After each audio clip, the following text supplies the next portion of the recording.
রবীন্দ্রনাথ, মুখ তুলে তাকাও। আজ দুর্দিনে মুখ তুলে তাকাতে পারছো না। হয়তো তুমি কালা হয়ে নির্বিকার বসে আছো। বাঙালির ভাষায় বিদ্যাসাগর সুশীল গদ্যে বসন্তের দক্ষিণ বায়ু উচ্চারিত করেছিল। তুমি এলে সেই ভাষায় গদ্যে পদ্যে প্রাণবায়ু করলে সঞ্চার তোমার বিশ্বজয়ী বঙ্গ সাহিত্যে।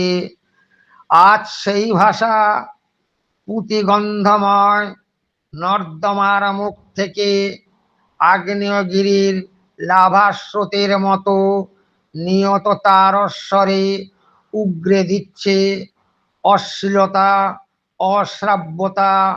তোমার সোনার বাংলার বকে যাওয়া বঙ্গ সন্তানেরা, তুমি আজ ছবি হয়ে গেছো, তুমি আজ স্ট্যাচু হয়ে গেছো। তাই তুমি শুনতে পাচ্ছ না বঙ্গের প্রাণের কবি, ধ্যানের কবি রবীন্দ্রনাথ। আজ এই ঘোর দুঃসময়ে তুমি মুখ তুলে তাকাও, তোমার লেখনী নিয়ে আবার লিখতে বসো। তোমার বাণীর ধিক্কারে বাঙালি সম্বিত ফিরে পাক। বাঙালির বক্ষে ধ্বনিত হোক মধুর বঙ্গবচন।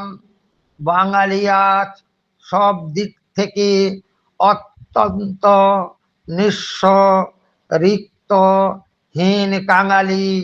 রবীন্দ্রনাথ, এবার মুখ তুলে তাকাও এই আত্মঘাতী, আত্মবিস্মৃত বঙ্গজাতির দিকে। রবীন্দ্রনাথ, তুমি একবার মুখ তুলে তাকাও। আজ তুমি ছবির ভিতর থেকে বেরিয়ে এসো। আজ তুমি স্ট্যাচুর ভিতর থেকে বেরিয়ে এসো। আবার তুমি প্রাণে দাও আশা, চেতনায় দাও স্বদেশ প্রেম, মুখে দাও ভাষা। হে রবীন্দ্রনাথ।